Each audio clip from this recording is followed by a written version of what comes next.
पुण्यातील वादग्रस्त सनबर्न फेस्टिवलच्या आयोजकांनी तब्बल 42 लाखांचा मुद्रांक शुल्क चुकवल्याचा प्रकार आता समोर येतोय आणि या फेस्टिवलसाठी केसनमधल्या जागेचा करारनामा भाडेपट्टा म्हणून नोंदवणं आवश्यक असतानाही आयोजक कंपनीनं तो भाडे करार म्हणून नोंदवला आहे।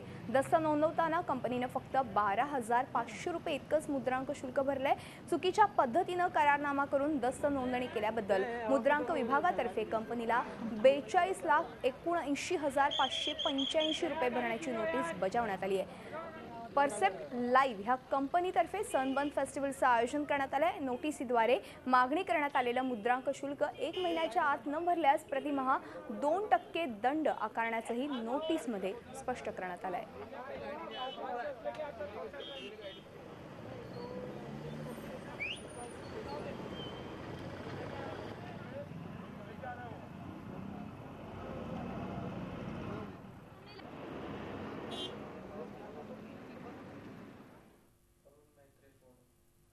आणि एकूणच आपण ह्या संदर्भात अधिक माहिती घेणार आहोत आमचे प्रतिनिधी अरुण मेहत्रे यांच्याकडून।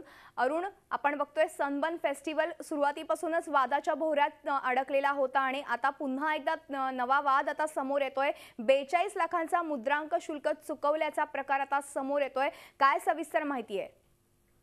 मधुरा, खरं तर सनबर्न फेस्टिवल हा टॅक्स चुकवणे, टॅक्स चोरी करणे याबद्दल आधीच बदनाम आहे। पुण्यात हा फेस्टिवल होऊ घातला तेव्हापासूनच वादात सापडलाय।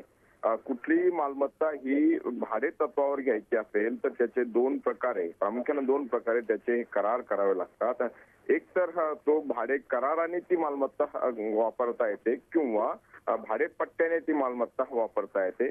प्रदीर्घ कालावधीसाठी म्हणजे एक 5 वर्षासाठी जर हा फेस्टिवल या ठिकाणी होऊ घेतला जाणार आहे तर 5 वर्षासाठी म्हणून त्या ठिकाणी भाडेपट्ट्याने या जागेची किंवा या व्यवहाराची नोंदणी होणं आवश्यक होतं। मात्र त्या प्रकारची दस्त नोंदणी करताना जो ठराविक म्हणजे ठरलेल्या दरानुसार जो महसूल किंवा जो जी रक्कम जे मुद्रांक शुल्क सरकारकडे जमा करायचं असतं ते न करता केवळ काही हजार रुपये या कंपनीनं जमा केलेले आहेत। त्यामुळे खोट्या पद्धतीनं चुकीच्या पद्धतीनं हा करार केला आणि त्यासाठी म्हणून ही नोटीस बजावण्यात आली आहे। मुद्रांक विभागामार्फत ही नोटीस बजावण्यात आली आहे ज्यामध्ये 42 लाख रुपयांचा जवळजवळ महसूल जो आहे जी रक्कम आहे ती या कंपनीकडे येणे आहे।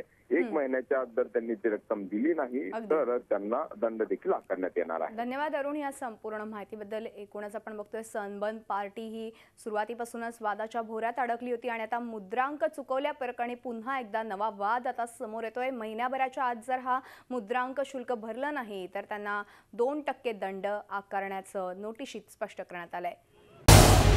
झी 24 तास रहा एक पाऊल पुढे।